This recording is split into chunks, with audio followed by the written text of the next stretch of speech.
Shri M T Ramesh ചൂണ്ടിക്കാണിച്ചതുപോലെ B J പിയെ പരാജയപ്പെടുത്താൻ അങ്ങനെ ഒരു അഡ്ജസ്റ്റ്മെൻറ്റ് നടത്തിയിട്ടുണ്ടോ ഈ സി പി എമ്മും അതുപോലെ കോൺഗ്രസും തമ്മിൽ? നമുക്കറിയാം, നേരത്തെ തന്നെ നമ്മുടെ നിയമസഭാ തെരഞ്ഞെടുപ്പിലൊക്കെ അത് കണ്ടതാണ്.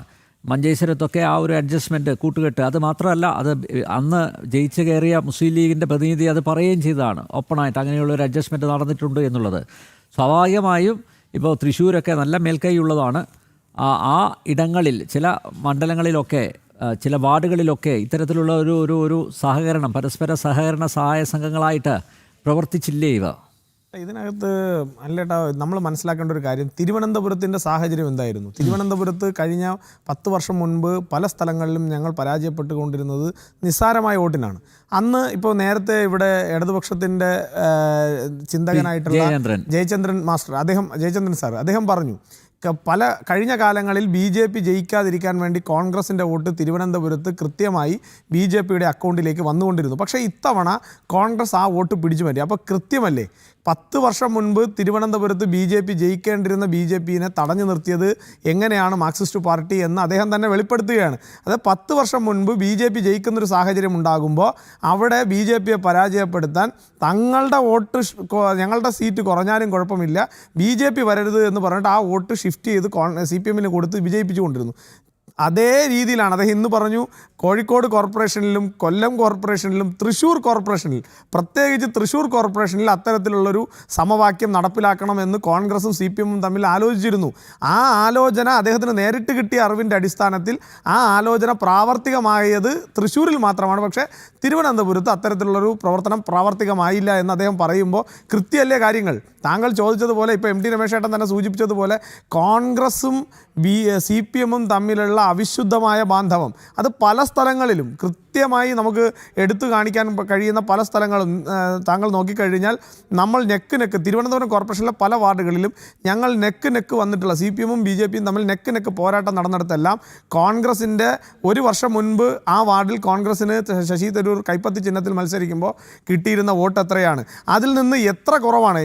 ചില വാർഡുകളിലൊക്കെ 1200 വോട്ട് കിട്ടിയിരുന്നിടത്ത് നിന്ന് ഏതാണ്ട് 200 വോട്ടുകളിലേക്കൊക്കെ ചുരുങ്ങുന്ന സാഹചര്യം തിരുവനന്തപുരം കോർപ്പറേഷനിലുണ്ടെന്നേ.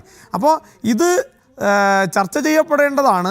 പക്ഷെ ചർച്ച ചെയ്യുന്നതിനോടൊപ്പം ഞാൻ ഈ 2 മുന്നണികളോടും പറയാൻ ആഗ്രഹിക്കുന്നത്, നിങ്ങൾ എത്രയൊക്കെ പ്രവർത്തനങ്ങൾ ഇത്തരത്തിൽ നടത്തിയാലും, നിങ്ങളുടെ പല മന്ത്രിമുഖ്യന്മാരും മന്ത്രിപുങ്കവന്മാരും ഞങ്ങൾക്കെതിരെ അപവാദത്തിൻ്റെ വലിയ ചെളികൾ എടുത്തെറിഞ്ഞപ്പോഴും ഞങ്ങൾ വളരെ സൗമ്യമായി ചിരിച്ചുകൊണ്ട് ഞങ്ങളുടെ ബൂത്തിലെ സാധാരണപ്പെട്ട പ്രവർത്തകന്മാരുടെ ഹാർഡ് വർക്കിനെയും അവർ നടത്തിയിട്ടുള്ള സ്മാർട്ട് വർക്കിൻ്റെയും ബലത്തിൽ, അല്ലെങ്കിൽ ഗ്രൗണ്ടിൽ ഞങ്ങൾക്ക് കിട്ടിയ സ്വീകാര്യതയുടെ ബലത്തിൽ ഞങ്ങൾ മുന്നോട്ട് പോയി.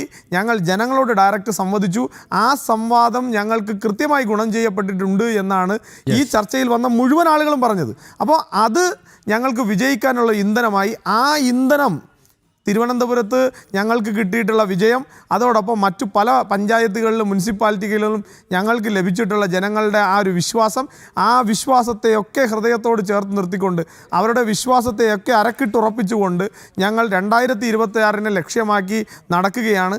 ബി ജെ പി ജയിക്കുന്ന പാർട്ടി അല്ല എന്ന് ഇന്നലകളിൽ സി പി എമ്മും കോൺഗ്രസും പറഞ്ഞു പരത്തിയിരുന്നതിനെ കൃത്യമായി, ആ സ്റ്റേറ്റ്മെൻറ്റിനെ കൃത്യമായി ഖണ്ഡിച്ചുകൊണ്ട് ബി ജെ പി ജയിക്കുന്ന പാർട്ടിയാണ്, ബി ജെ പി അധികാരത്തിലേക്ക് വരാൻ വേണ്ടി പോകുന്ന പാർട്ടിയാണ്, ബി ജെ പി വികസനം കൊണ്ടുവരാൻ കഴിയുന്ന പാർട്ടിയാണ്, ബി ജെ പി ആണ് കേരളത്തിലെ ഓൾട്ടർനേറ്റ് എന്ന് ഈ തദ്ദേശ സ്വയംഭരണ തെരഞ്ഞെടുപ്പ് കഴിയുമ്പോൾ ബി ജെ പിയും കേരളത്തിലെ ജനങ്ങളും കൃത്യമായി അടിവരയിട്ടിട്ടുണ്ട്.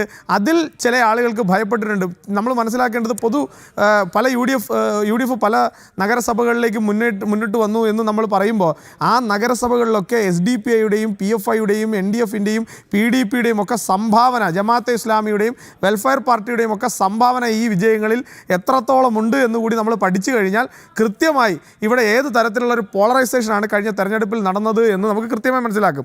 കാരണം രാജീവ് ചന്ദ്രശേഖർജി തന്നെ ഒരു ഘട്ടത്തിൽ പറഞ്ഞു, ഒരു സ്ഥലത്ത് ഒരു സൈഡിൽ വികസനത്തിൻ്റെ ചർച്ച നടത്തുന്ന BJP ഒറ്റയ്ക്കും മറുഭാഗത്ത് വർഗീയ രാഷ്ട്രീയ ധ്രുവീകരണം നടത്തിക്കൊണ്ട് വിജയിക്കാൻ നിൽക്കുന്ന ഇടതു വലതു മുന്നണികൾ നിൽക്കുന്നു. നിങ്ങൾക്കിതിൽ ഏറ്റവും നല്ല ഓൾട്ടർനേറ്റ് വികസനത്തിൻ്റെ ഓൾട്ടർനേറ്റ് ആണെന്ന് തിരഞ്ഞെടുക്കാൻ സാധിച്ചാൽ കൃത്യമായി നിങ്ങൾക്ക് കഴിഞ്ഞ കാലങ്ങളിൽ കിട്ടാതിരുന്ന വികസനത്തിൻ്റെ രാഷ്ട്രീയം ഞങ്ങൾ കൊണ്ടുവരാൻ സാധിക്കും. ഞാൻ ഒരു കാര്യം കൂടി പറഞ്ഞ് അവസാനിപ്പിക്കുകയാണ്.